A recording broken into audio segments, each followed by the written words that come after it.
If I dig deep down inside, I'll find diamonds hidden in my soul. I'm cursed. I was birthed with this gift of already possessing the right shit, and I love every bit of it. Try to write recipes for others to copy, but they come up short. The missing ingredient cannot be bought, so they search, and I hope for the best.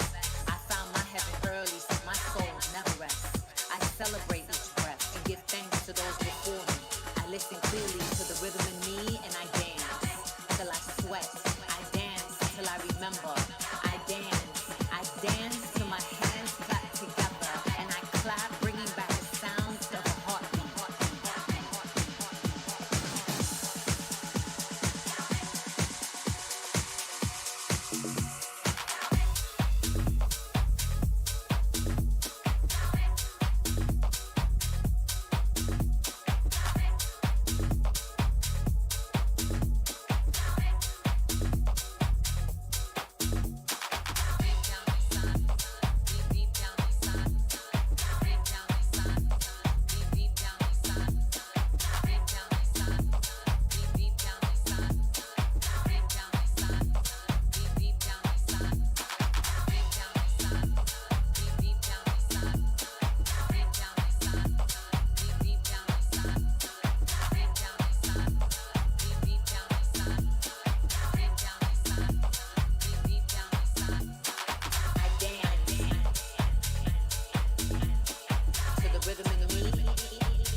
Okay, we got some live stuff. All right, turn this down. I think this is a good place to pause. I don't know. With Aaron's mixes, they just keep playing. All right. Hello everyone. I'm Verdi Abusto. This is the Schumann Resonance Harmonics channel on Facebook and YouTube. More Facebook, I guess, these days. I figured while I had some people in the chat, I'd talk.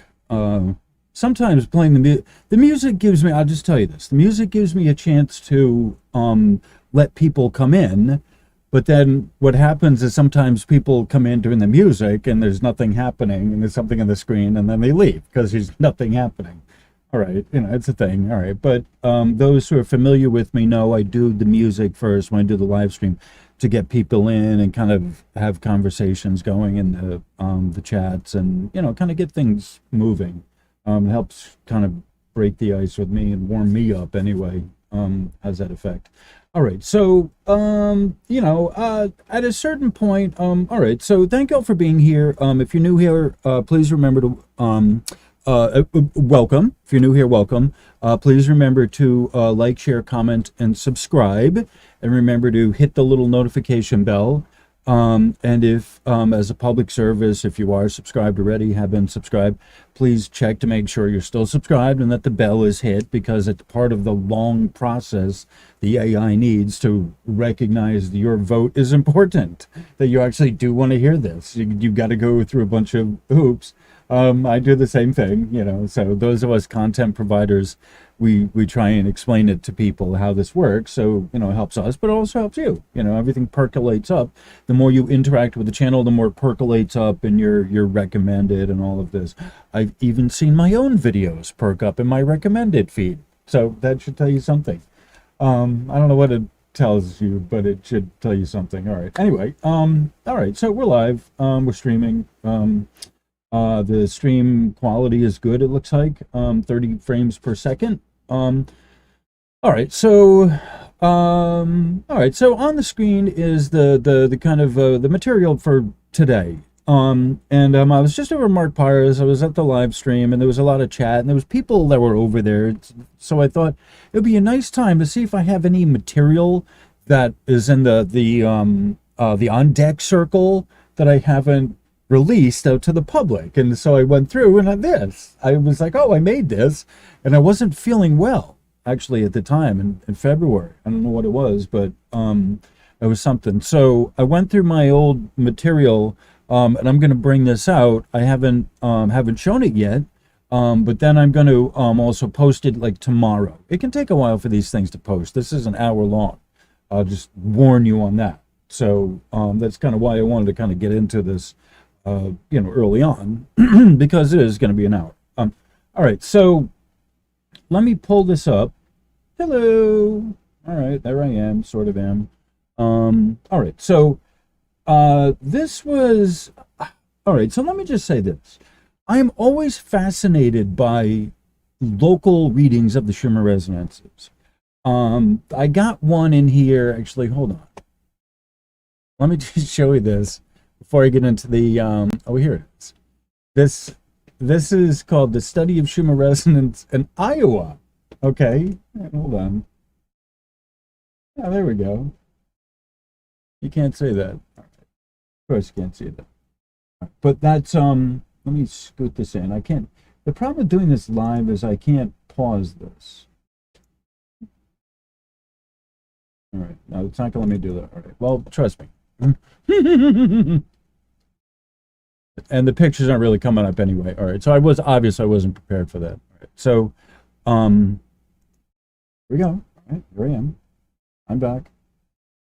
All right, so essentially what we're looking to do is we're evaluating the Schumann resonances from the perspective of the local perspective here, and this is in Rhode Island.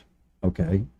Hold on, I'm going to pause this for a second. I'm going to play some music so I can get this kind of squared away. I am not, I'm a hot mess right now. The problem with technology is that sometimes it works too well. And let me get back to the music here. Oh, I'm a hot mess. I'm sorry.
All right. Hopefully this is it.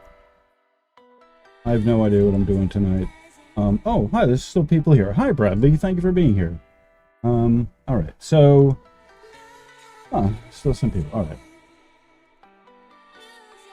All right. So I think I have it. All right. There's music. There's talking. There's a lot going on. All right. You can turn off right now. All right. That's audio off. It's me. All right. Okay. All right. Okay. All right. So, on this cheery, happy note, thank you all for being here. Wonderful. Let me start the production, and let's see what we have. Anything on?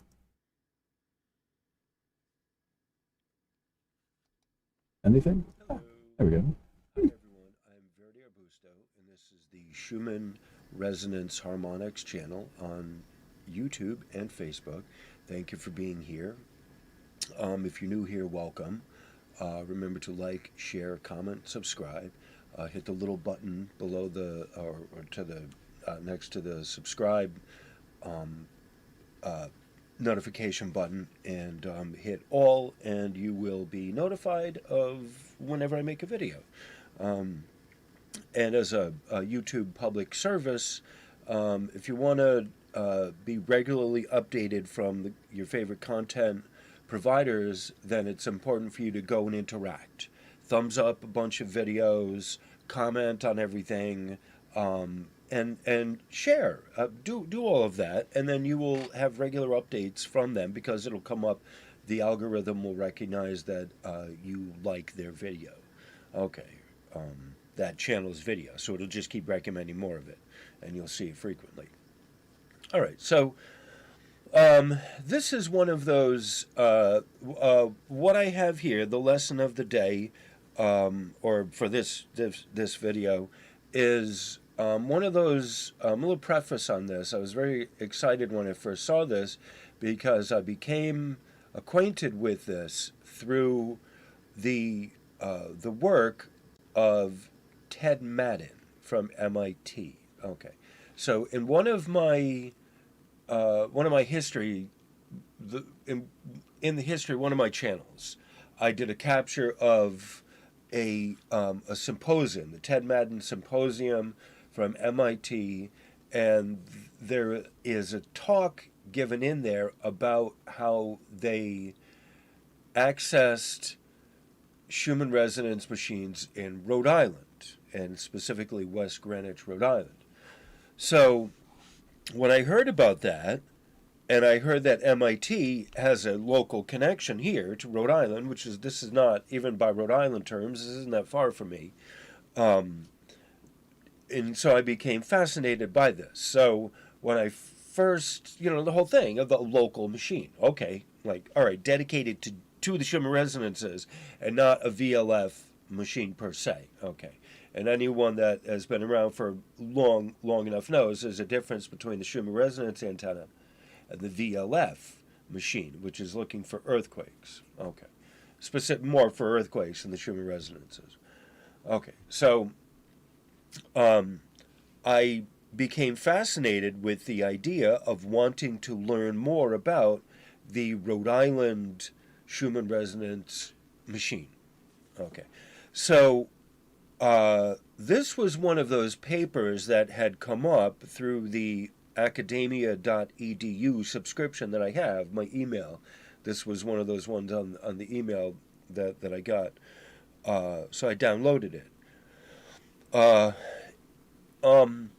So because it's got because I had already kind of had a precursory introduction to it, I was fascinated stepping into this. So I had, we'll say, a high degree of, excitement, of anticipation, of coming into this, of learning what this has here. So before I read anything, I was like, oh, okay, good. This is excellent. It was given on a conference. I love these conference papers. This is awesome. So it started out with the high expectations, if you will. Okay. And I'm not, we shouldn't have, be careful of where you put out your expectations in the world. It's a recipe for getting yourself hurt. Okay, just in general. All right. So I don't care. Whatever. I'm happy to see it. It's a long-lost cousin, if you will. Okay, this is beautiful. Come on in. Let's chat. That was my thought coming into this, of my take on this coming in, that I really want to read this. I want to see this. I want to understand this. I want to wrap my head around it, grok it. Okay, and so of course that means I also want to share it with you guys. The faithful, the hardcore group of you who are very interested in this type of stuff with me.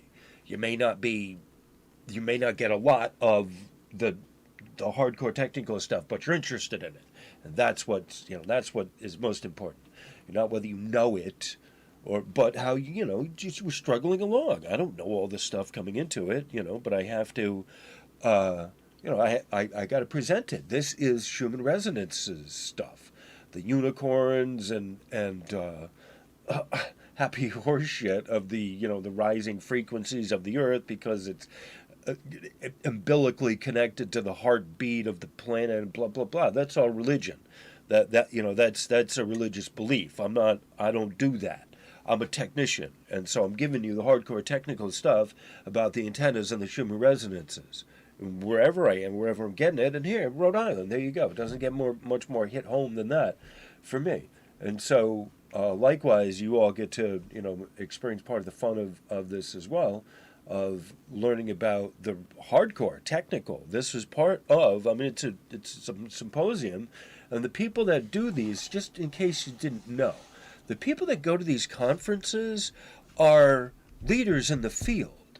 If you are, I'm sure that there's a number of you out there that would be familiar enough with this, but in case you're not, part of like any job that you go to that's a career, you're expected to go to continued training on the job. Okay.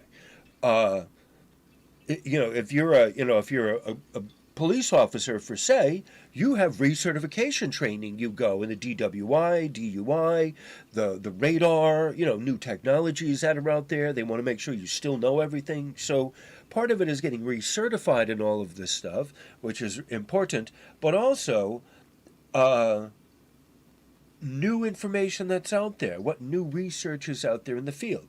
And these conferences the professionals go to, such as, the teachers and instructors, uh, antenna, the Greek, the Ioniana University, and those gentlemen would go. People who've made, that have a stake in the educational world. That's part of, researchers. Teachers on sabbatical would go to this type of stuff. Professionals in the field from Tomsk have gone to give like researchers on this. People who are in the field of antennas and broadcast and radio will go to stuff like this, atmospheric electricity. So these are, you see it, these are symposiums from the 15th to the 20th. That's like, that's 5 days, essentially. It's a week. This is some serious stuff. I have been to uh, one of these kind of events. I've been to the Audio Engineers Society uh, event that they had in 2011, I think. I forget what the year. 2010?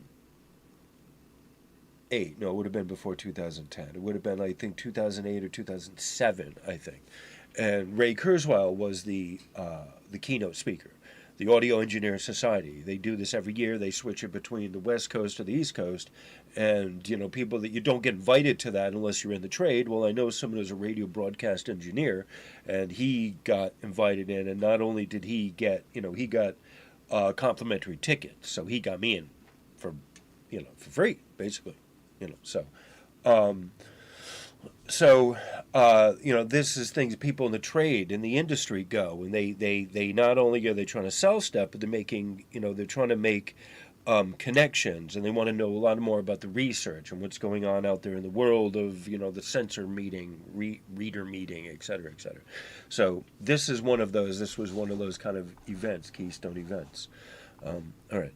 So this was when I first got this. I was very excited, and then I started reading it, and I realized it's a lot more technical than I'm kind of even at the level at. To be honest, there's a lot of hardcore technical stuff that even for me is like, okay, all right, I know when to say when, know when to hit the safe word, right? What's your soft limit and what's your hard limit? Right.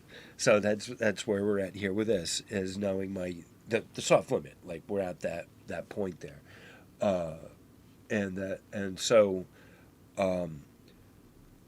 so this is one of those ones that I may not be going into more than just the abstract, because honest to goodness, if I'm like the leader of the class, and if it's too much for me, then I'm like I can't even really, I can't explain it. So even if there was other people that might potentially be interested in it, it's like I can't really tell you much. I mean, I read it, but I can't interpret it in any way. You would have to figure it out yourself. And I'm like, that's not even really any fun, because I can't even really figure it out myself. And, like, so it's not a mark of me, a mark of my ego of bringing out really technical stuff that I don't even know what it is. Right? I mean, I know way more than enough that I can rely on what I know. I don't need to brag about stuff I don't know, if you will. All right. So this is probably going to be just the abstract, which is like a page long.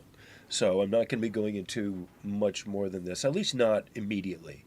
There's a principle, I'll put it this way. There was a principle that I had learned early on in my college education that was one of those life skill managing your time kind of things. And they had suggested that it's a good idea to get the hard work out of the way first, and then you get done with that, and then you can move on to the less difficult stuff, or come up with the easy thing next. So get the hard stuff out of the way, then do the easiest thing on your list. So then you have two items that are kind of knocked off.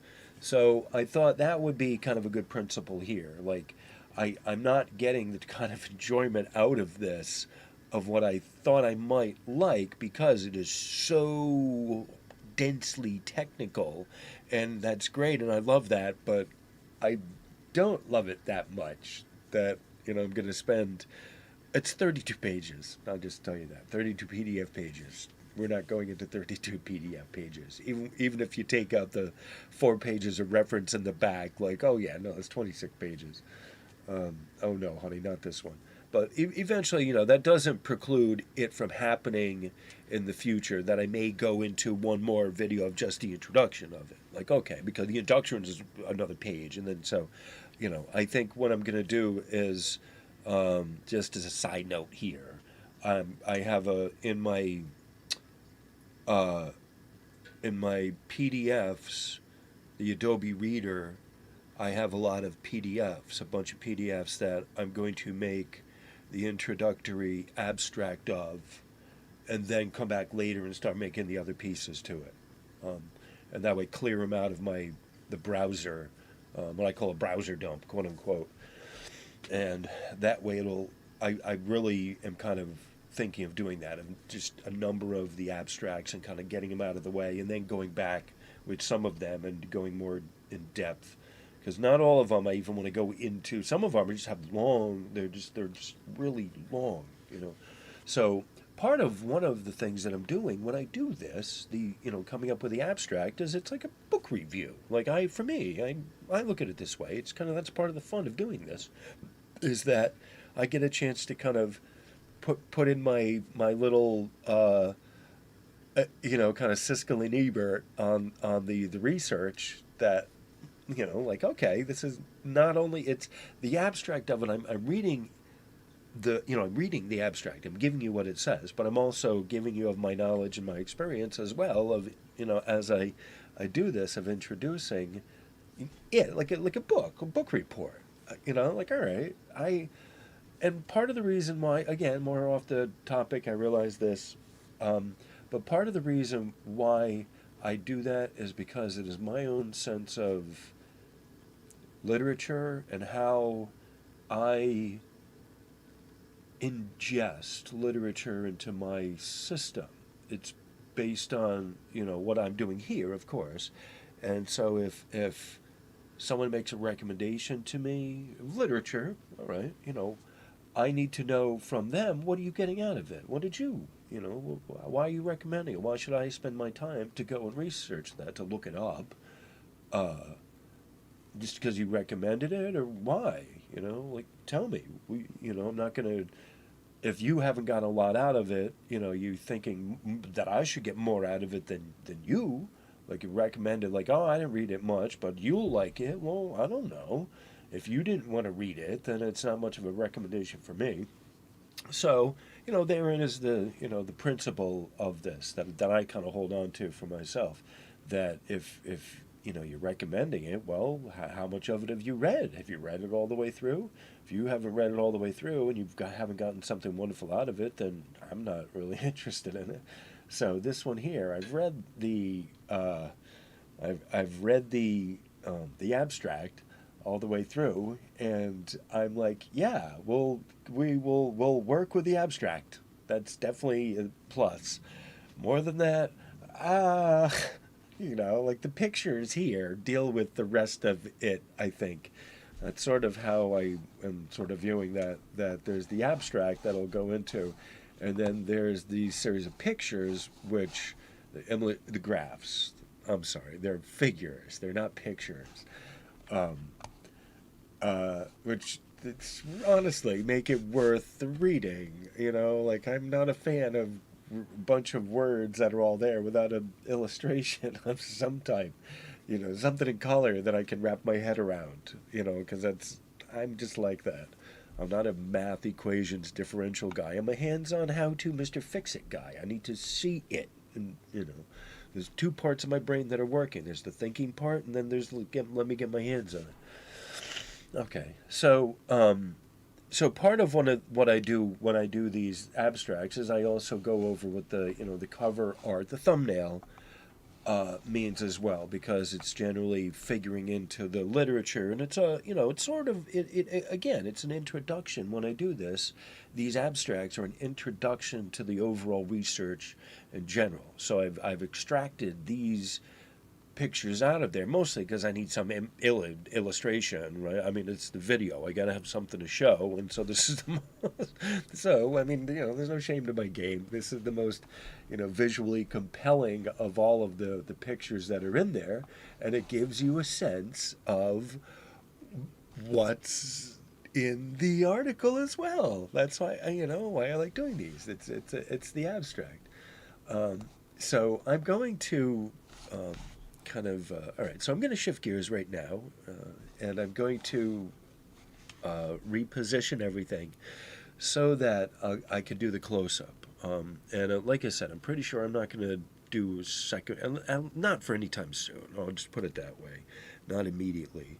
This is one of those ones that I wanted to kind of get this information out there, get a pretty solid abstract, and then kind of put it to bed for a while. I think this is going to be a rather long introduction to the introduction. All right, so let me adjust this, and I'll be back in a sec.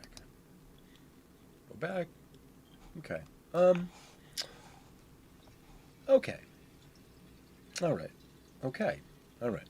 I can see. I'm looking at my screen that it's all there. Okay. You should be able to read what it says, but if not. What I'll do is I'll go over everything that it says here. All right, let me make sure I get my brush here. Pick a color. Oh, that's not what I wanted. That was a brush. There we go. How's my brush? Yay, all right, my brush. Okay, good. I'm not editing that out. Yay, I get a brush. All right, so it says here, XV, International Conference on Atmospheric Electricity, 15 to the 20th of June. So that's identifying what that is. All right, so this right here, that says HR. All right, so I have my version of this over here, so I can actually see what it says. VHRAC, daily activity versus distance, day 5, 205. All right, so that's what this says. This is just day 205, and then this is omnidirectional. All right, okay, so what these are our antennas. So this says sine with a little 2, weight. This is omnidirectional, and this says cosine 2 square weight. Okay, so that's identifying what that's measuring. So each one of these charts going down this way is the sine 2, that's the sine 2 weight, that's the other sine 2 weight. All right, what's the difference? All right, so this one here is the electric, okay, first and foremost. So the middle one is the electric channel. And this one here, I equals north-south channel. So this right here is the north-south channel. This is the east-west channel. And this is the electric. All right, so this is our amplitude. All right, and this is our quality, Q. And that's our quality as well. Yellow is not a good color for that. Let me try it again. All right. So this is our amplitude, okay? That's our electric. This is our quality here. And this is our quality here, okay? All right, so in most cases, when they create the antenna or they design the antenna, the magnetic portion, the induction coil, they have two that are back to back in a, where am I? There we go, like that. You have one coil here, that's the other coil, and they arrange them back to back in a 90 degrees, so you have both axes. And the one that we just had watched from Votis and Georgie Takis and Votis from Greece. They have two coils that are back to back like this. All right. And I think I had mentioned at the time that usually they're like that, a 90-degree configuration. Okay. That's what these are. All right. So let me get that out of there. All right. So this is what that's telling you. And then it says distance m, large m, small m, which is generally millimeter.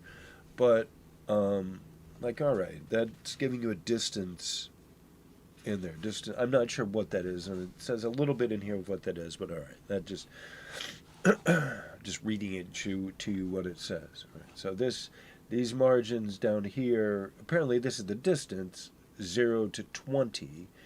This is 0 on this end, and that's 20 on this end, okay? And then these numbers are that 0, 50, 100, 150, 253, 350, all right? And those are apparently the days, has to do with the day of the year. All right? That's what that says there, day of the year. All right, so I'll just read to you. And this is a graph. I'm not sure if you can really tell. Can you really tell it? Hold on, let me get down to here. All right. Yeah, you can sort of tell it there, I guess. This is it's a general printout of the globe, if you will. So this is North America here. Okay, this is North America. That's South, this is the African continent. You see, oh, that's North America. That's South America. This is North America. That's South America. You can see it a little better in there. That's Africa. There's Asia. Asia, I guess, would be more there, and that's Russia. Okay, that's generally speaking that. All right. So I just want to point that out. All right. So let me back out of here. All right. So it says, Figure 2, top row, distribution of lightning activity with distance. All right, there we go. Okay, back in track. All right, with distance. All right, I'm sorry. Let me read that again. Top row, distribution of lightning activity versus distance from Rhode Island, and in parentheses, horizontal axis, and day of year, and that's vertical axis. Black horizontal line shows day of year that is presented in bottom row. All right, I see what they did here. So at 200, this is day 205. So that's where in, right here, that's 205. day 205. Okay. That's what this black horizontal line represents. Bottom row, normalized map of lightning activity for day 205 of climatological year. So that's what this is showing you, the climatological year. These bottom ones here, you can see them. Okay. Left column, sign to weighting, and this is north-south channel. The middle column is the uniform weighting, and that's the EZ channel, electric, okay. Then right column is the cosine to weighting, and that's the east-west channel. Based on LIS/OTD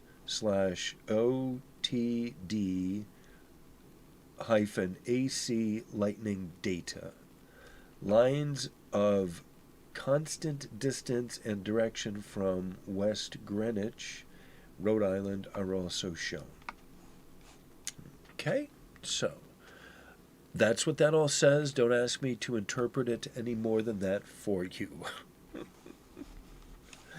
You get the basic description in the abstract, and as we go on a little bit further, you would be able to, if we did go further, you'd be able to see a little bit more of what it actually means relative to the text. Okay, so in the, generally speaking, in the abstract, I'm just going over what the picture means. The abstract is clickbait, in other words. I think of it that way. It's probably cynical of me to say that, but I have to think of it that way. Otherwise, I'll want to keep going on, and I can't, That's just a thing of me. All right, so this gem, holy crap. I tried to figure this out. You got me. I honestly don't really know. All right, let me find the, I want to blow this up just so you can see it.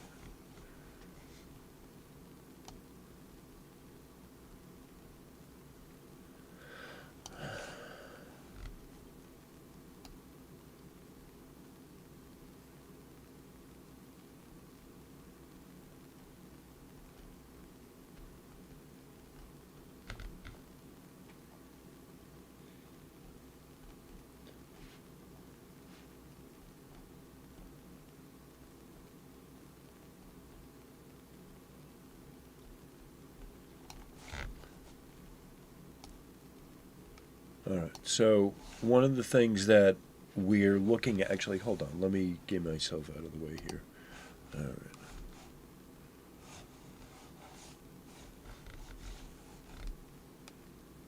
All right, so let me start over here, because I was in the way. All right.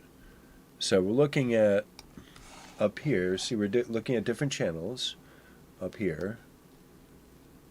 Okay, that's his channel, 001122, 001122, 001122. Okay, so that's kind of the repeating pattern up there. And then here, this is the mode. 1, 2, 3, 4, 5, 6. 1, 2, 3, 4, 5, 6. That just keeps repeating like that. 1, 2, 3, 4, 5, 6 on, right? They measure the first 6 modes of the Schumann resonances, which we've talked about the modes before, and this is not a too overly complex thing at this point to wrap your head around, that they are measuring modes, and if you're familiar enough with Tomsk, as if you'll remember what I've talked about up to this point about modes, Tomsk measures 4 modes. Because they're measuring the Schumann resonances, they measure the modes. It's not VLF, okay? I want to make sure to mention this. The VLF stations are measuring the electric side of it. They are not measuring the modes per se as the Schumann resonances are. The modes are related to the mode is related to the harmonic, okay? And it's really important to understand that the mode 1 is basically, the way to look at it is that the mode is each harmonic is the next. It starts at the first mode, and each harmonic is the next mode after it. All right. This whole thing about modes is one of the most difficult things for people to wrap their heads around. But if you think of each band as a mode, and that the wavelength, as it increases, it breaks up. So each broken up smaller division is another mode. Okay? People think of frequency all the time, and they think of frequency, but they forget that it is the wavelength that gives you frequency. Okay? So as the wavelength shortens up, it goes into another mode.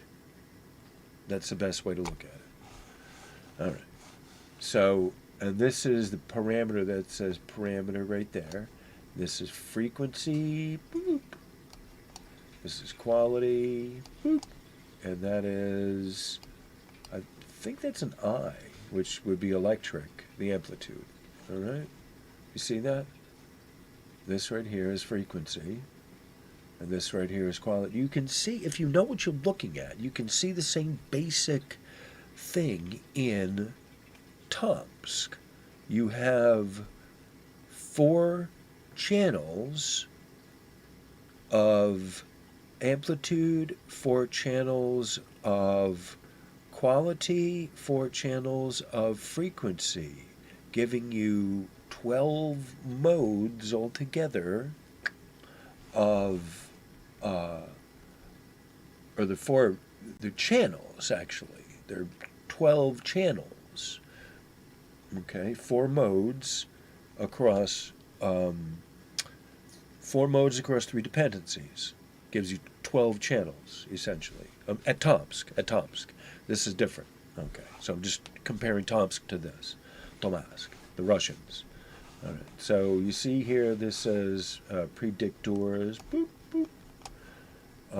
Best 20 solar time series. I'm not sure what that means. All right, so you see all the little different variables, and that's what these colors mean right here. Okay, this right here, that's that, that's that, that's that, that's that, that's that, that's that. I could do this all day. I may have to. I don't know. Do I need to? I probably do. That's that color. That's that color. I'm not mistaken.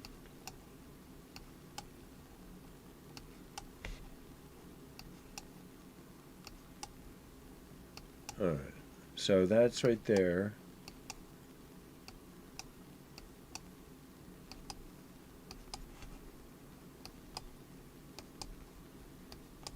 How fun. I could do this all day. Alright, so you see the different variables. Each one of these gets a line there.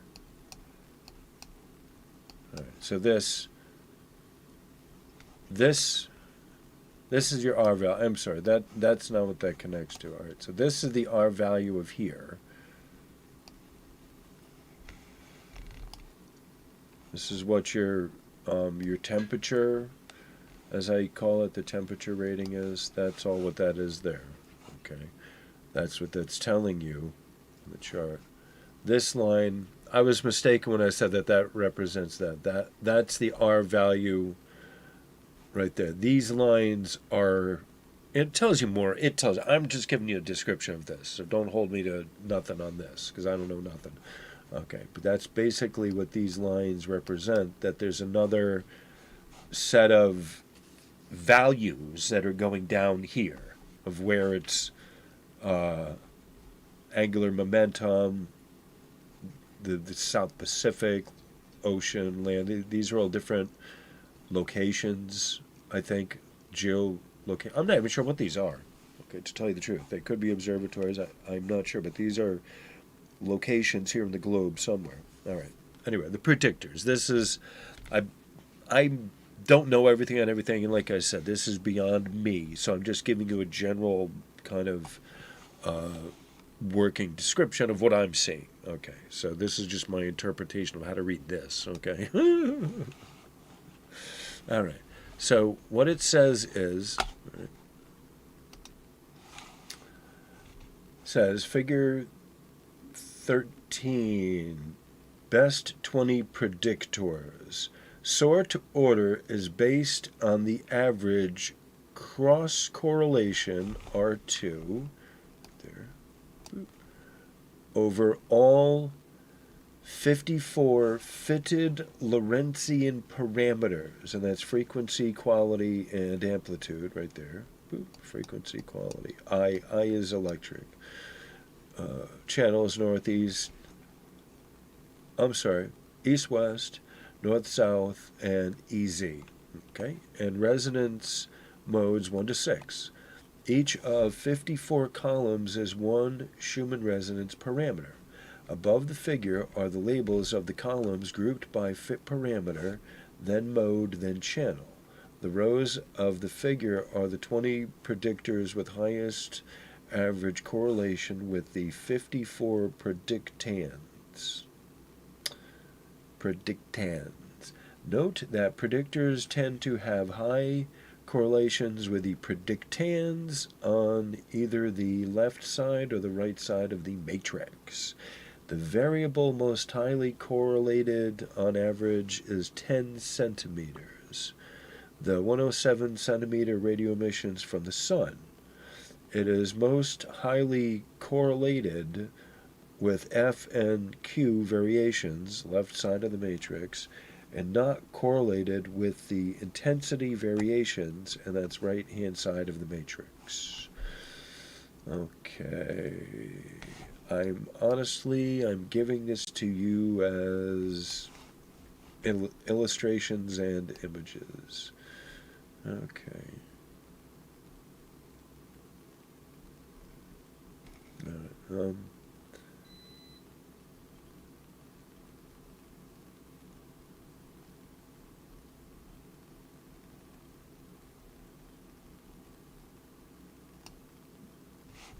This says average spectra, figure 16, average spectra of Lorentzian fit parameter center frequency averaged over all channels, east and west, north and south, EZ,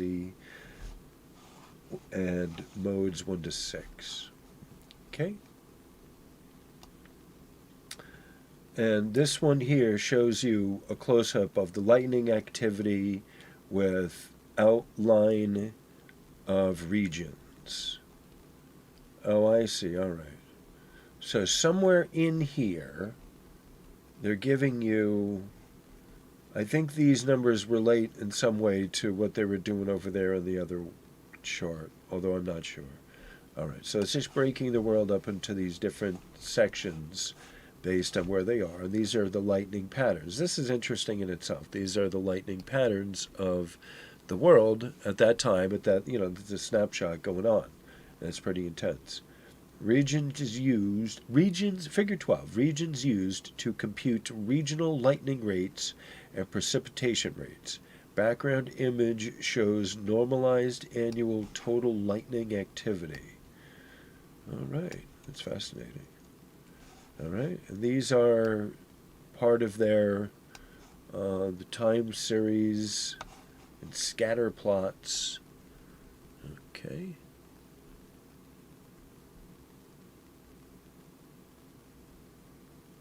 All right, so these are plotting of the lightning based on the year. I'm not even sure what we're doing here with this. But this is lightning data. Okay, this is one of the things that we're looking at when we're talking about the Schumann resonances, is you need to look at the lightning data. Okay, so this is really important. Figure 8, regression of peak intensity of mode 3 with the daily global total lightning from HRAC data.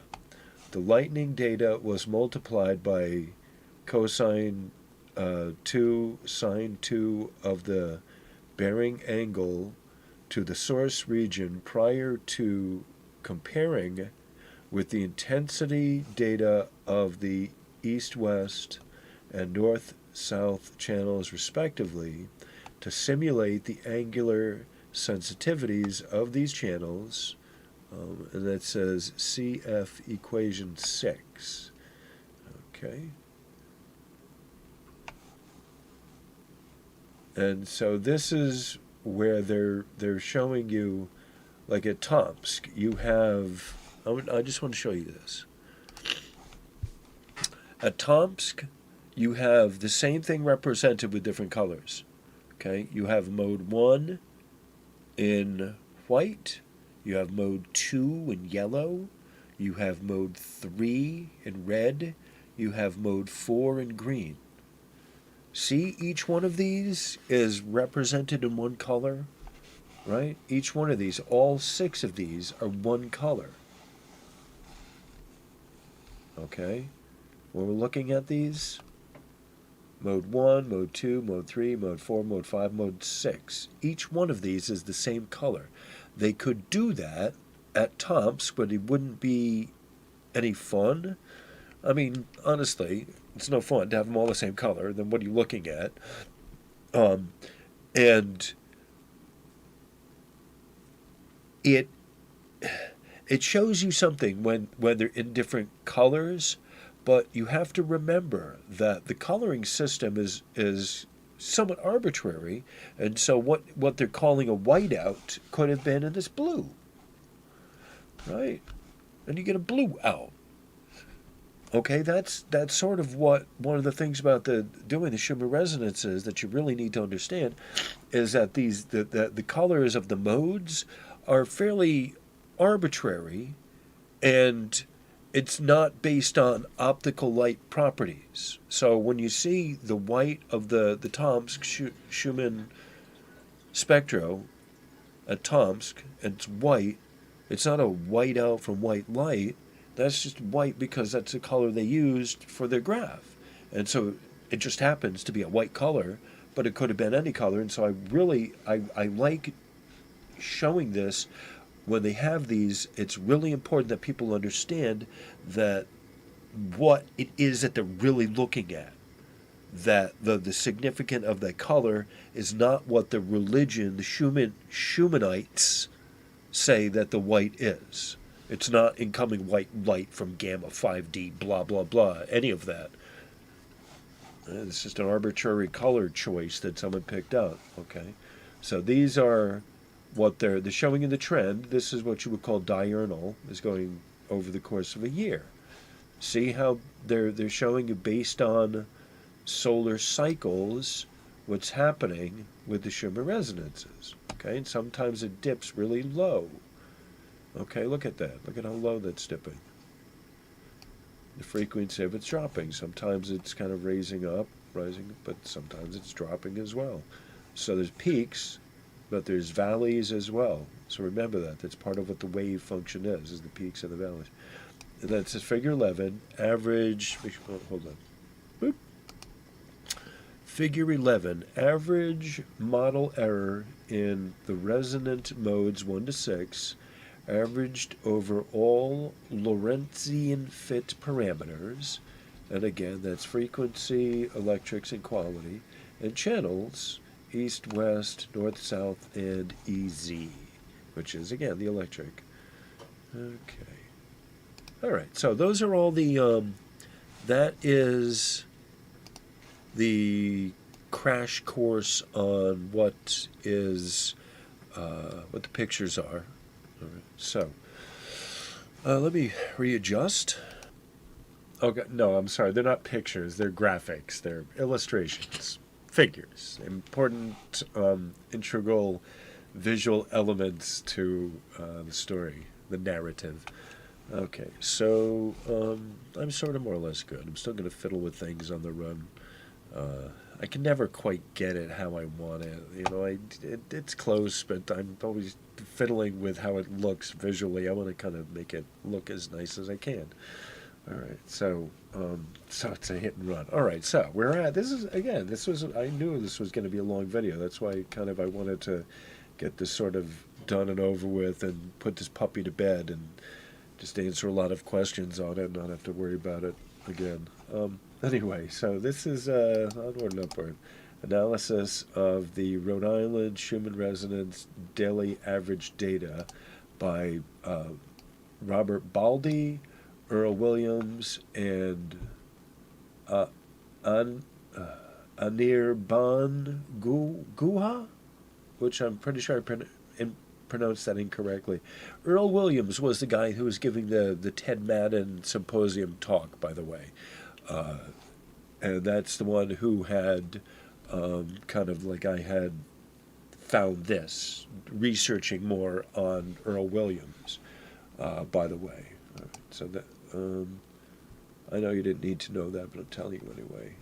College of Sustainability and College of this guy Baldy is from the College of Sustainability Sciences and Humanities, Zayed University in Dubai, which is the United Arab Emirates, and then Earl Williams is Parson Laboratory, Massachusetts Institute of Technology, Cambridge, Massachusetts, USA, and then Anirban Guha was from Tripura University in Tripura, India. So we're talking about three different, significantly, radically different places. The United Arab Emirates, MIT, Cambridge, and Tripura, India. Okay, this is a conference. It's a conference in Norman, Oklahoma, of all places. We are truly in a telecommuting world. All right, so this is, again, like I had said, this is the abstract as a whole page unto itself. So we're gonna go over the abstract as if this video is not long enough. We need to go over the abstract, and then we gotta kind of go over it again. So, all right, so onward and upward. Abstract: a variety of putative influences upon Schumann resonance SR signals have been evaluated for the case of a 20-year record of measurements of 2 magnetic field detectors and 1 electric field detector located in West Greenwich, Rhode Island, USA. They give the coordinates 71.6 west by 41.6 north. The detector-specific Schumann resonance signals considered are the values of the parameters of the first 6 modes of an 8-mode, 3-parameter Lorentzian-line-shape model. The 3 parameters of the model are peak center frequency, peak quality factor, and peak intensity. This model was used to fit the daily average Fourier-transform intensity spectra spanning the frequency range 3 Hz to 56 Hz. Actually, hold on. There we go. Let me readjust. Okay, back to the text. This results in, all right, I'll just finish this. This results in 54 Schumann resonance channels. 3 channels by 6 modes / per channel by 3 parameters / per mode. We also computed an expected climatological daily average intensity spectra for each day and detector and fit these spectra to the above-mentioned Lorentzian model. A linear regression of the observed parameters to the expected parameters finds that, on average, The climatological daily average data account for 35% of the variance.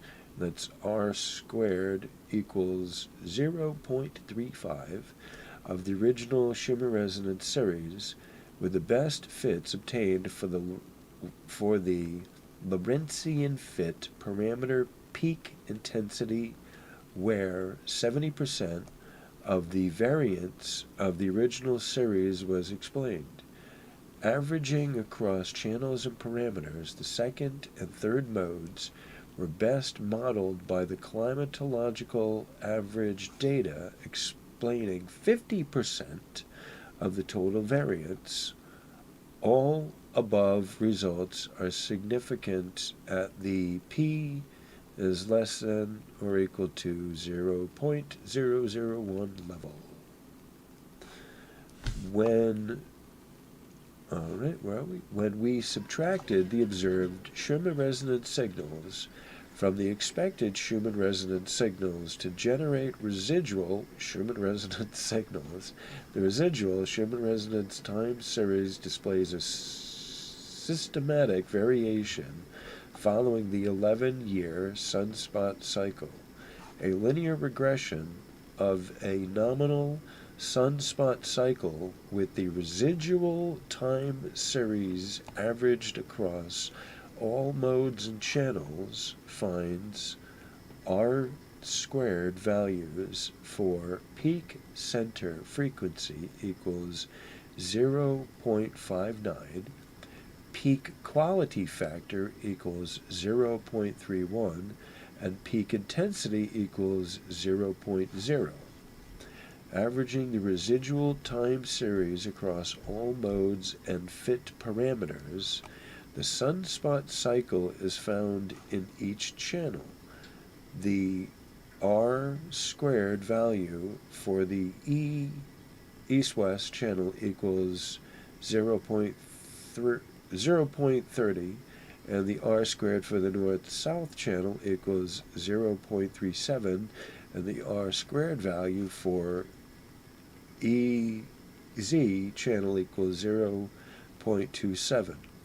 The sunspot cycle pattern is strongest the mode 1 data, r squared equals r2 equals 0.48, and decreases with increasing mode number. The r2 for mode 6 equals 0.15. All significant at the p is less than or equal to 0.001 level. When we examined various putative influences upon these residual Schumann resonance signals using a variety of techniques, the results indicate that direct measures of solar activity, for example, sunspot number and area, most strongly influence peak center frequency and peak quality factor, and that's median R2 equals 0.550, and less so the peak intensity, and that's median is R2 equals 0.02. Terrestrial temperature signals, for example, ocean temperature anomalies, influence peak intensity, median R2 equals 0.15, but not peak center frequency nor peak quality factor. That's median R2 equals 0.01. We also examined the spectral characteristics of the residual Schumann resonance signals. Both the peak center frequency and peak quality factor parameters averaged over all of the modes and channels display strong peaks at 11 years, 365 days, 180 days. In contrast, the peak intensity parameter displays no similar features. This indicates that the values of the peak intensity parameters are well predicted by the global total lightning and the uniform cavity model, while the peak center frequency and peak quality factor parameters are not. The values of these two parameters have a significant variation over the sunspot cycle accounted for by the global total lightning and the uniform cavity model. Okay, and so I am, yeah, say the introduction is smaller. The introduction of the Rhode Island Times series is smaller than the abstract. Usually it doesn't work that way. Usually the abstract is kind of small. The introduction is a lot larger. All right, so at this point, technically, I'm done with, kind of the video because I've gone through the abstract. But there's a lot to this that, honest to goodness, we really kind of need to discuss. And I'm wondering if, for the average person, what they've gotten out of this. Okay, it's that kind of technical that I'm wondering what is here for the average person. And so that is what I'm going to be addressing in this kind of next part here of this video. So I'm almost at an hour. Normally I would play music, but I'm not going to be doing music in these because, like I said, because of copyright issues. And someone asked me in the comments if the copyright issue, the censors, has gotten to me. It's like, yeah, I'm not playing music in these anymore because I want them to be seen. I thought I was clear about that, but I'm maybe not. That, yeah, the copyright issues of the censors has gotten to me, and because I want all people to see this, yeah, I've stopped playing music in these the shorts, the learning modules, the core, the kernel here, the abstract, the introduction, these core elements. I do them in the live stream because it's like, all right, I'll cut from the live stream one that's different. But yeah, yes, it has. It's caught up with me. That's why I'm not going to be playing music and letting you get a coffee and your thing. So this is a point. What I'm going to do is I'm going to pause this, and then I'm going to have a coffee, and then I'm going to have a kind of smoke, and then I'm going to come back and discuss this in a little more detail of this information, and we're going to look at it in more detail. And so the question is, I'm going to kind of actually think about this and maybe write some stuff out, or how does this have to do, well, how is this relating to the average person? It's very technical. What does this mean, right? So this is what I will be helping you to, us to translate, is how this relates to you and the everyday person. All right, so on that cheery note, I'm going to pause this for now. Okay. All right.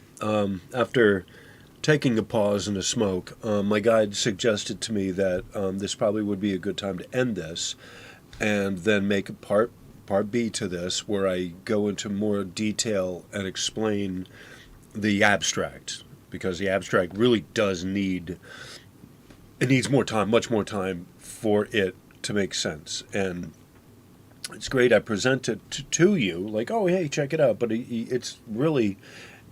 I need to explain more about this. So I'm going to pick up the part B of this. I'm going to pick up just kind of right here where I left off, and just kind of go right into it from here. So because we'll assume that you will have saw the first one, and then the second one I don't need to go over,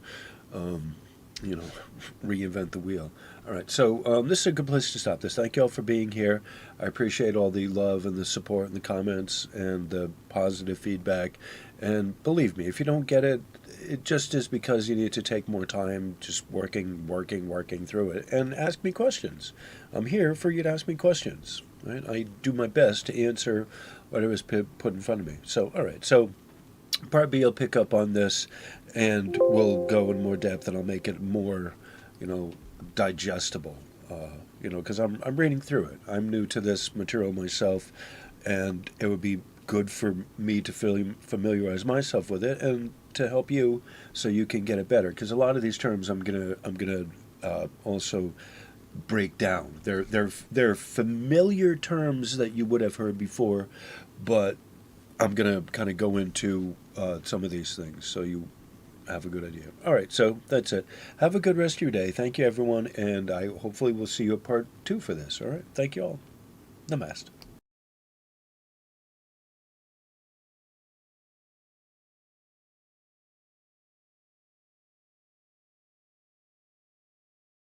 There I am. Okay, we're all together.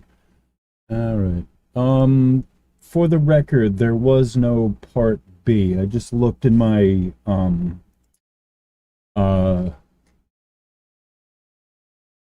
I just looked in my notes and I can't find the part B. And so um yes, amuse. That this will be played tomorrow, and I'm going to post the video by itself. I may edit it a little bit. I'm not sure. I don't know. I know when I'm working on something if I'm going to do it. I would like to say, oh, I'm going to do this or such and such in the future, but I don't know. It's a day. I live in the moment. I literally live in the moment. And so sometimes I plan to do something, I don't get to it. And this was one of those ones that I had planned to do. I had planned to do this a while ago in February. Yeah, you see it. It's not. I didn't make up that date for. Oh, it's awful on me. Looking that way. All right. There I am. All right. So yeah. So originally was intended to be for February 1st, and it wound up not being February 1st. All right. So let's take me out of there. All right, there we go. All right. So where are we? All right. So let's look at today. This is today. I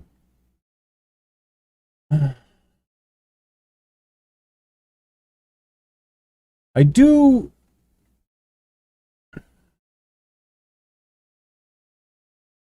since I put this up,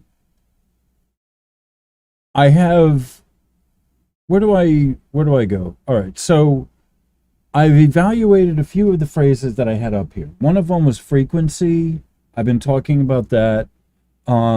We've been talking about the diurnal variations. The sunspot. I did a video on the sunspot cycle. That's really important. The question still remains: how is this relevant to the average person, right? And so this is part of what I'm struggling with. Is there's a lot of technical stuff here that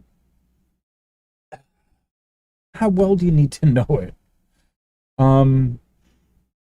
Like I want to bring this stuff up to people, but it's like the most basic what's the most basic takeaway from it is sunspot cycle. Before we move on to the today's reading of the Schumann.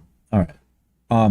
The sunspot cycle, they measured the 11-year sunspot cycle as having a difference, making a difference in the Schumann resonances. So we're talking about the diurnal variation between the day to nighttime reading, and then we're also talking about the diurnal variation within the 11-year sunspot cycle. Okay, so it's one of the things that we're looking at, those two things. And it's hard to kind of explain these things. The Fourier-transform is how they get the mode shape. Let's see the calculation for how they get the mode shape. And the mode shape is what gives you the colors in there. I would like to explain it more depth than that, but this is really technical stuff. All right, so the modes that we look at when we're looking at all right. So the modes, these are the modes, okay? We have the white, the yellow, the red, and the green, okay? You have to look at it from this perspective of different portions of the signal based on where it comes. If it comes in first, early on, or if it comes later, Okay, the first part of the signal is always going to be the highest peak, followed by a more gentle slope, okay, or a greater slope. Okay, the slope is the hill, so it goes up and then down. So when we talk transforming, yes. So when we're talking about pop out. I do this with the chat so we can see. So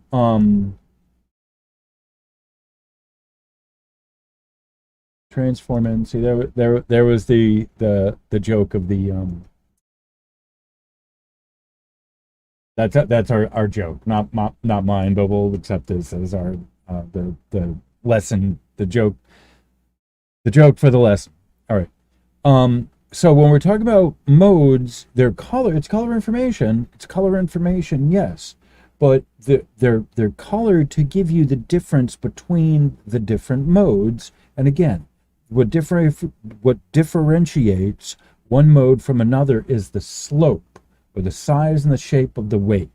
If you've ever seen an ocean wave, they're not all the same. Some are taller, bigger. Some are kind of more gradual, some are a little bigger, exactly. So they're all different sizes. All right.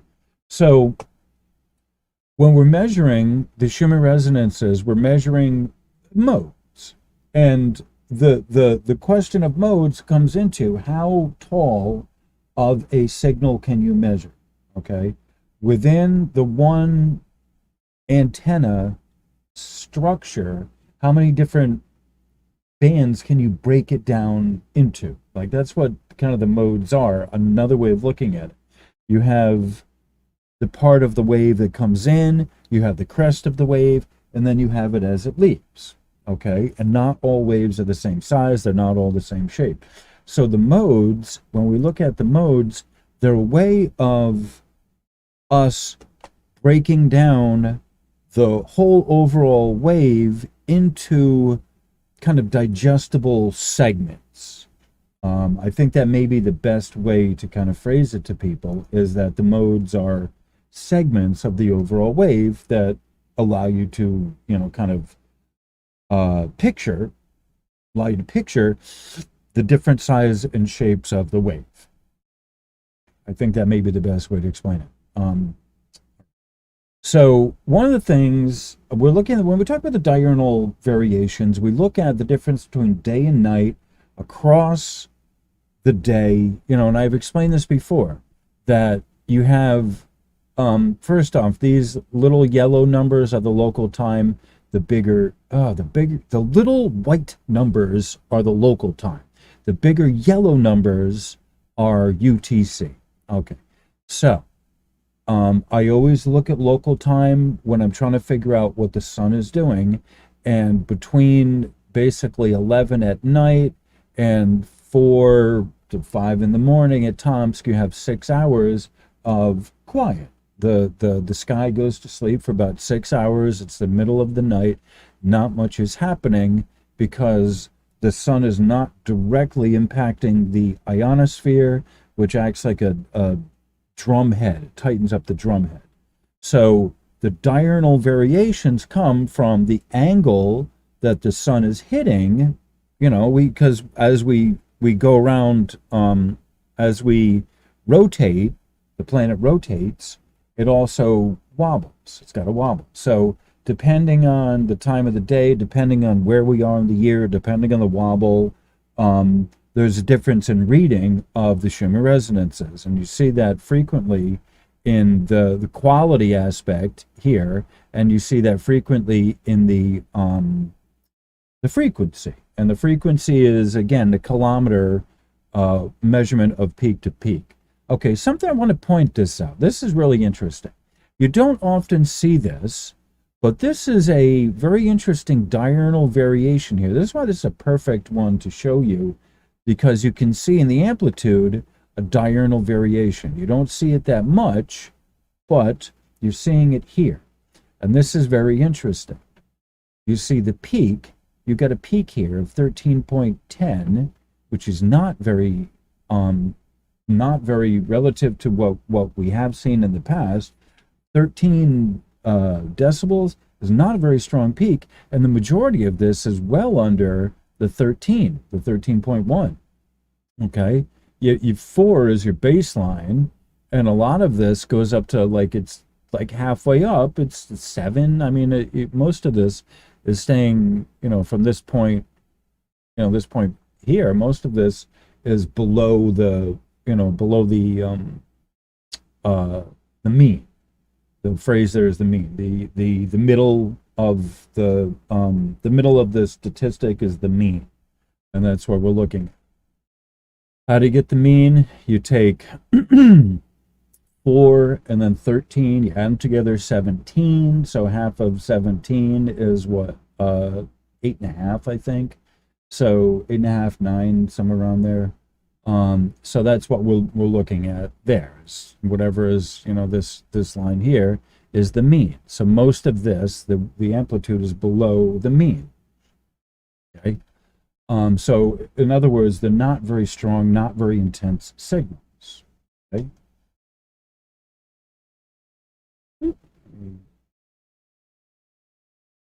All right, so I'm still here. All right, where are we? I'm still here. We're still doing this. All right.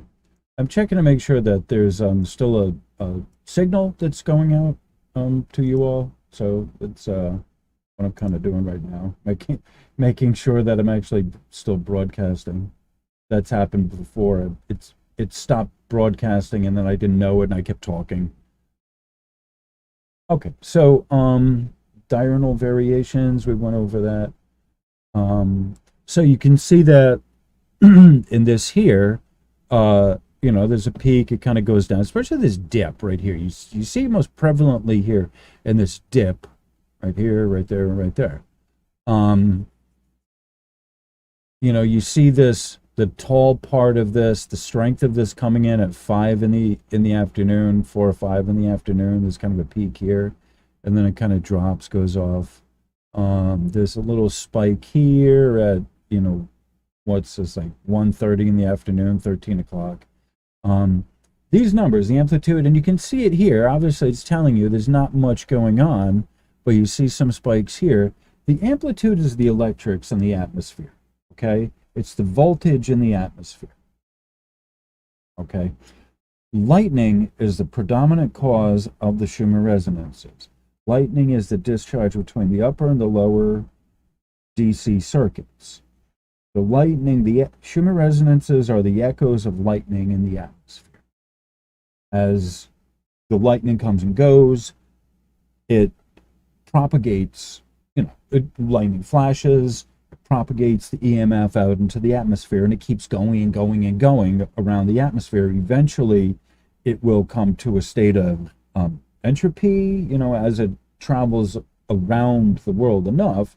Eventually, it'll just stop going. But in the meantime, there's more lightning, and you still get, within 1 second, you got to remember, within 1 second, the EMF from the lightning in 1 second has traveled 8 times around the world. Right, so that's the base frequency of the planetary sphere is 8 hertz. Within 1 second, it's traveled around the world 8 times. These are kilometers, hundreds of thousands of kilometer size waves. All right, so we're looking at what's going on here on this line. This is our base harmonic is 7.8. And you look on this line, the different color values that are happening here, okay? The uprights are the electrics, okay, but we're looking at them being centered on this band. This band right here is the 7.8 hertz base harmonic. Now we're looking, when we see these colors localized on a line like this, you have to look at the magnetics that are at work. And you see some crazy work here. You see this right here. That's showing up here to some extent. The yellow peak. And you have the yellow peak there. And you have a dip in the yellow. Boop, boop, boop. Dip in the yellow there. but you have red that kind of peaks up. Can't really tell the red too much. These, all right, and you have to remember when you're reading, trying to read the spectrogram, the quality is the horizontal. Okay, the quality is the horizontal bands. This is the actual magnetics part of the Schumann resonance. This is essentially the Schumann resonance is right here, the magnetics. The magnetics and the quality, which is the magnetics, and the frequency work together. These are waves. The amplitude is an upright electric signal. That's, like I said, I describe it as like a flagpole. And so there's not much electrics in the atmosphere, but you have to look at not much electricity, but you have to look at the magnetics, because the magnetics travel around the world. Okay, they keep going. The lightning flash happens instantly, but then from there it starts turning into the magnetic side, which is if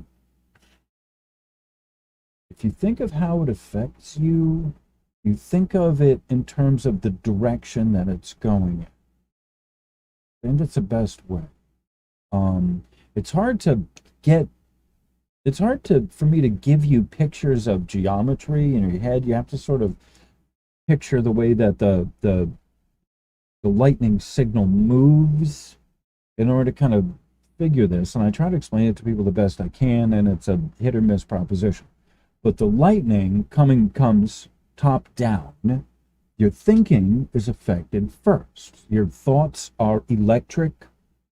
Your thoughts and your feelings, the nerves that you have, are electric at their core. That's how they transmit on the nerves. So when you get electric spikes, you can feel tingles, you can feel any number of things, which may or may not be a headache, which is not the ringing in the ears. The magnetics, this are the ringing in the ears. Otherwise, if the ringing in the ears was caused by this, you wouldn't be having ringing except for that. Frequently, you infrequently hear it. If the electrics was causing the ringing, then you would not be getting a continuous state. It would go up and down, but that's not what people report, is it? No, it's not. They report a continuous ringing tone that sometimes will go up and then sometimes it go down, but it doesn't switch on and off like that, as if it should be, as if it was the electrics. And especially on a day like today, you still hear people complaining about the ringing. It's magnetic induction. That is this right here. See how wild that inactive that is? Okay. So the magnetics affect you like laterally, like you're looking at someone horizontally. These are the things that are not transient, your muscles, your ligaments. Transient sensations are the electric side, okay? Top down. Magnetics move bottom up. So you'd feel it first at your feet, your ankles, your knees, your lower extremities before it gets to your head. This would be technically how it works. Bottom up. Magnetics are bottom up. Electrics are top down. So your thoughts, your thinking, your reaction time, that's electric. That would be affected. And also the water content in your body, the electrolytes in your body make a difference. Your general overall health makes a difference. Whether or not you are able or willing to ground your energy makes a difference. Whether or not you even know to ground your energy would make a difference. You know, your mindset going into things makes a lot of a difference. If you don't even know that you need to do certain things or take care of yourself in certain ways, then you're not even going to be aware that the problems you're having are under your own control. And the biggest part that I have with people in this discussion about the ringing or any of these other physical maladies is, what care of yourself are you not taking that's allowing this to be much worse than you thought it was going to be, or it should be? All right. Oh, thank you. I appreciate that. I'm reading the comments here. Amuse just said, damn it, this is interesting. Yes, yoga helps. Mindfulness meditation, there's a lot of things that people can do. And yoga is more than just the pose. If your yoga is all about the poses that you're in and you're not even calling them forms, then you're in the wrong damn thing. We'll just say that. Not everything is made equally, not everything has the same intention, and a lot of things have been Americanized. They've become pablum. They've lost their spices. They've become, amalgam of stuff. And the real meaning and the real power behind things that have been Americanized is lost. Frickin' cheese. I don't need to go any more than that. It's actually neither. It was created in a lab somewhere off the planet, but America gets to have the honor of that petroleum product called cheese. And if they're honest, they'll call it cheese product or cheese food and not actually cheese. Okay. Velveeta is a fine example of that. So, know the source. You have to ask the spirit to help with your powers of discernment. And you have to also look at the lives of the people that are taking the classes. If you go there and people this will be my kind of discernment suggestion for you, is how do you know the class would be for you if it's a verified yoga, right? Is because what are they talking about before the class? How much into the material are they? Do they take the material home with them and then beforehand they discuss it like homework? Like, oh yeah, I did this and that, just casual conversation. But what is the intention of the conversation? Talking about their house, their car, their husband, their pet. Maybe that's what the benefit, maybe that's what they're getting out of the yoga, is it's not really a spiritual pursuit, but it's just a pose. Right? And the fact alone of them calling them poses and not forms, to me, is like, it's like nails on a chalkboard. However, I'm not the one taking this, and this is something that you have to look at. No Velveeta yoga. Exactly. Yes, exactly. It needs to, and that's why a lot of these so-called, spiritual kind of, they from the outside they seem good. Oh, this, you see it. A lot of places, these cults are able to do that because people do not have the discernment of knowing what makes what valuable and how you can tell the little red flags. So the warning flags, the yellow flag, and then the red flags, and then going with what your gut says. It's okay if you get a bunch of the yellow flags that tell you warning. Okay, I'll be on my guard. But when you get a red flag and you ignore it, that's at your own peril. That is your gut telling you, get away. And this is how people become victimized, through them not going in a bad part of town, them going where they think it's a good part of town, and they're going to what should be a spiritual retreat. Jonestown in Guyana is a great example of that. Does the spiritual pursuit allow you to still have your friends when you go there? Do they make you cut off contact? That's a whole other discussion in itself.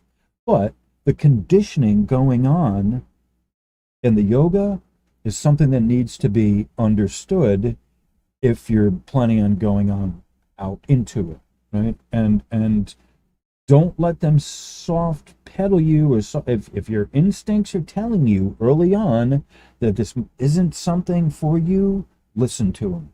Listen to your instincts. That is your body, which knows more than you, telling you what ideally to do. Listen to what your body tells you. So many people get so far off track because they don't listen to the little voice in their head, and they don't pay attention to what the gut tells you, right? And so that's part of what I think, in another sense, part of what we here are trying to do, I'm trying to do, is to help you, awaken that voice, your own voice in your head, your own autonomy, your own sense of responsibility. And I'm trying to encourage you to listen to your own voice, your own internal guidance, and be your own best guide.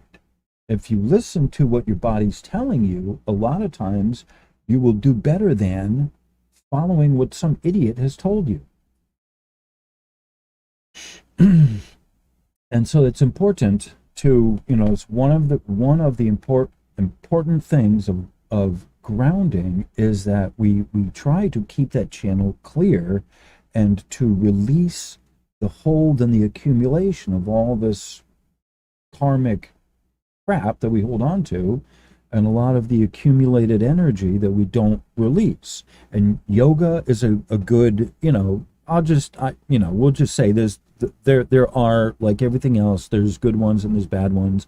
You have to be the judge of that. But in the best sense of what it does, okay, let's just say this, the best sense of what yoga does, it helps you to release those channels, and it helps you to meditate and be mindful and to keep the channel clear between you and, and your higher self.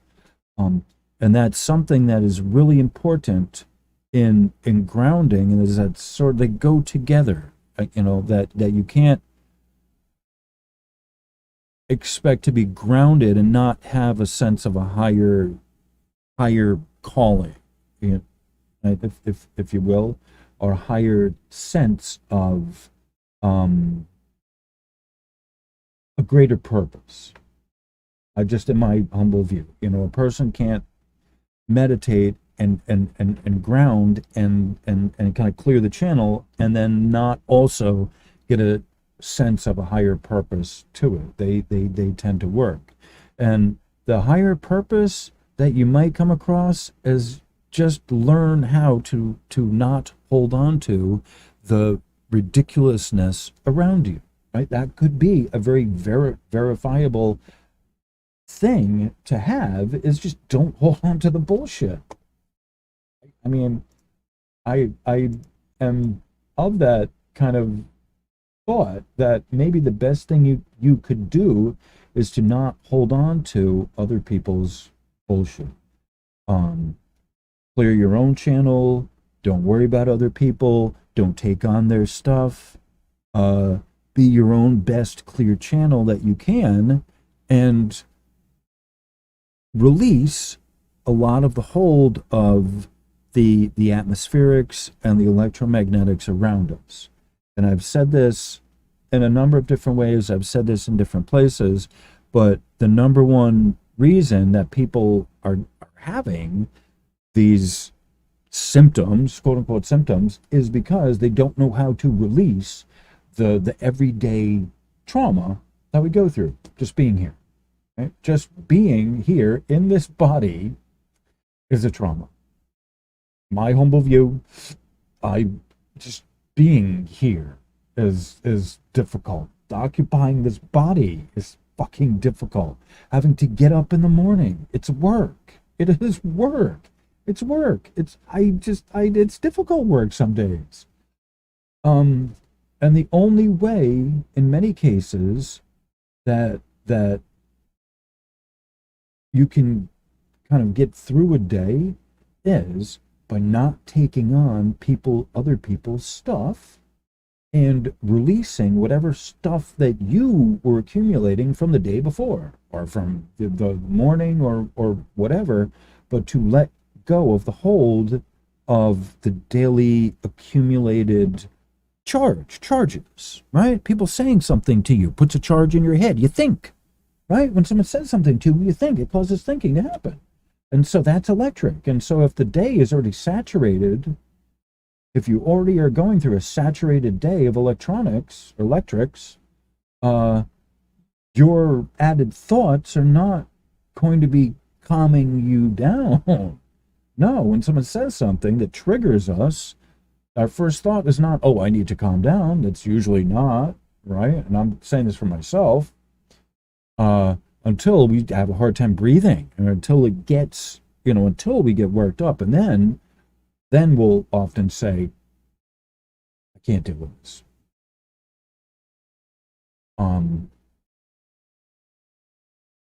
So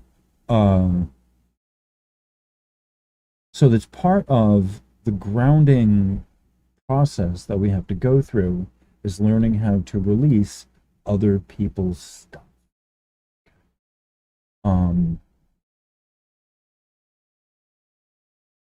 Okay, yeah. As Jacqueline just said, I live atop the prison. All right. So it is what you make it. Life can be a prison, right? Full of wardens and jail keepers. I'm not that way. I don't think life is a prison. I think there are people around me who are in prison. Absolutely. I think there are people on this earth who are looking to impose a prison on other people. Yes. But as with all good works of thinking, it can also be a wonderful place. Earth can also be an experiment. It can be that as well.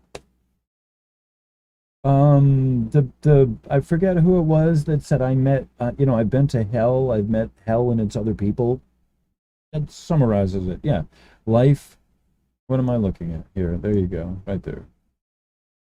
Wasn't it Schopenhauer that said life was a prison? I don't know, but he was one of the existentialists.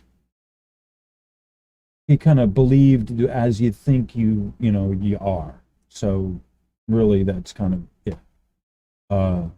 They lived a miserable life. Nietzsche, Schopenhauer, all them guys. Miserable. I don't know how they lived. Oh yeah, a lot of them were morphine addicts. The existentialists were a lot of them, they were addicted to help them kind of live through their prognostication of what life on earth is. Miserable bunch, especially Nietzsche. At any rate,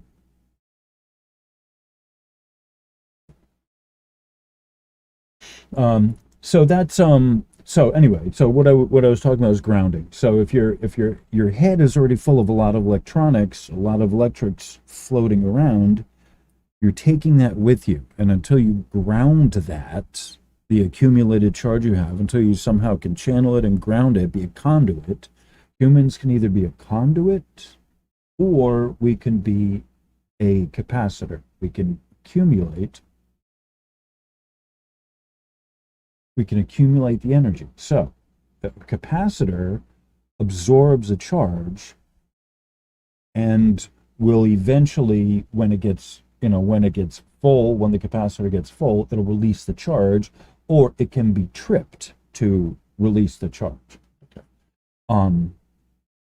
Whereas a battery will take in current and then it will release it. A battery, the difference between a capacitor and a battery is a capacitor stores it and sends it off in one direction, the one directional charge, whereas the battery is designed to take in a charge and then release it and then have it recharged back. Capacitor doesn't really get recharged the same way that a battery does. They serve similar functions, but they're different things.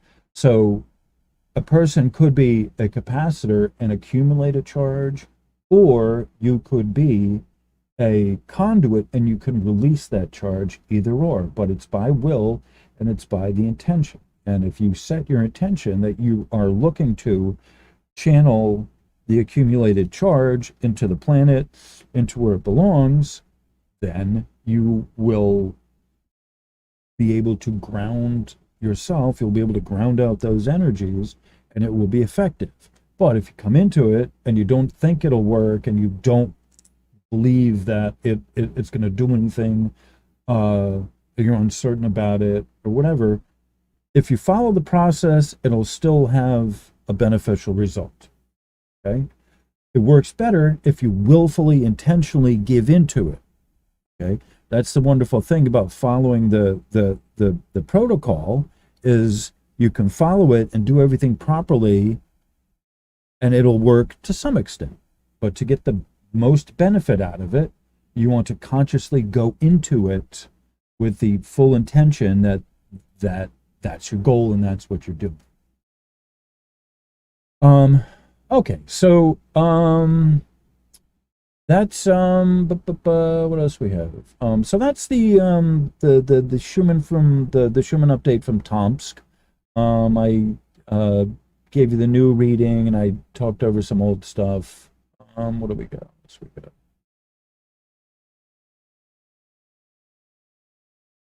Oh, I don't think I'm ready for any of this.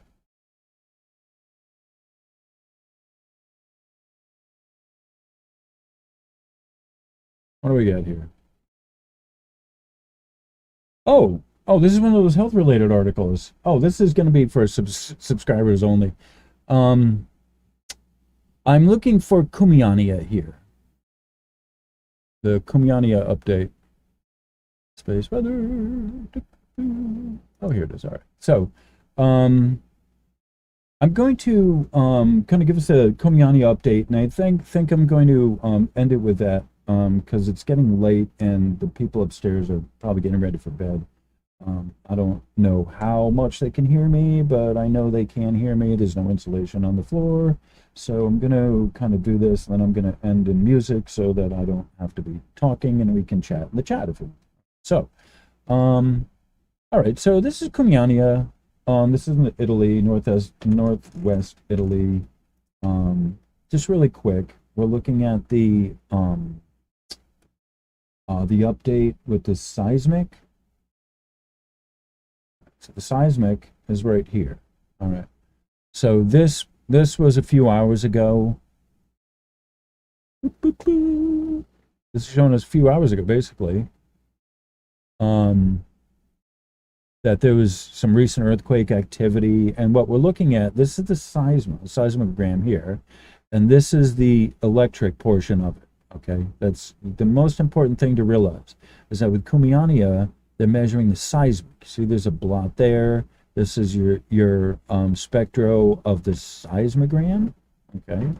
And this is the electric part of it, the VLF. And then you're also seeing down here, these are a multi-strip. So this is a few days out. So this one on the top is today. This was yesterday, the day before that, day before that. This is the 8th. So you see there's some, there's some seismic related here, and these are the seismic charts, okay? So these are showing you seismic activity. There's a little bit down here. There's not much. Then it's been quiet. You see a couple spikes there. But then recently there's been earthquake activity, seismic activity, okay? And I'll just show you something. All right. So where are we at? Okay, and so I'm just going to show you this.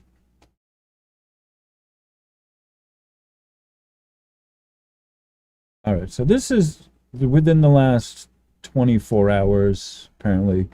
This is the earthquake volcano update here, volcano discovery I'm at.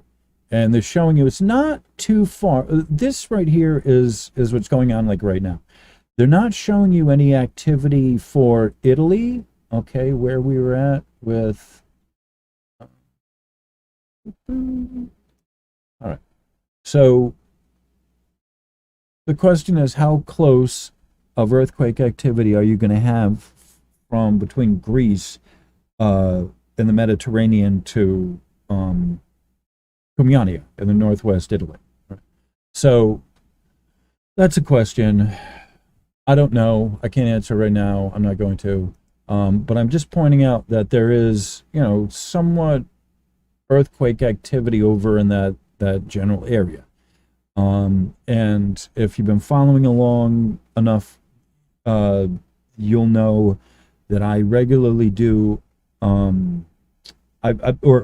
I'll put it this way, maybe not regularly, but in numerous cases, I've given you research connecting the VLF with seismic activity. There's the reason that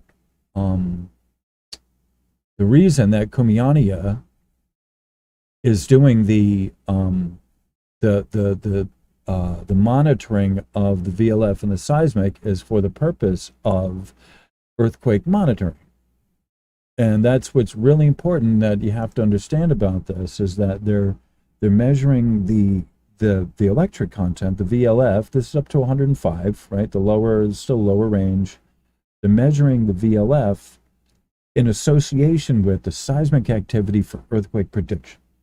It's really important to understand that's why they're doing.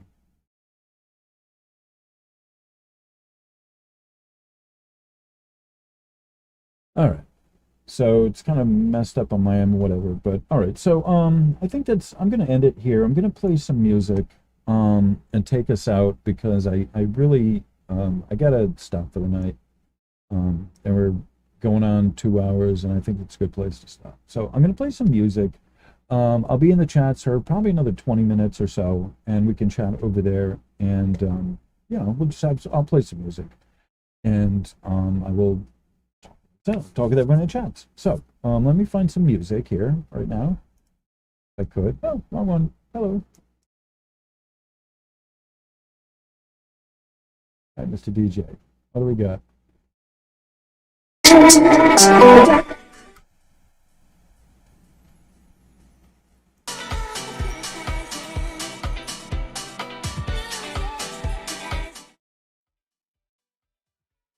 All right, sorry about that.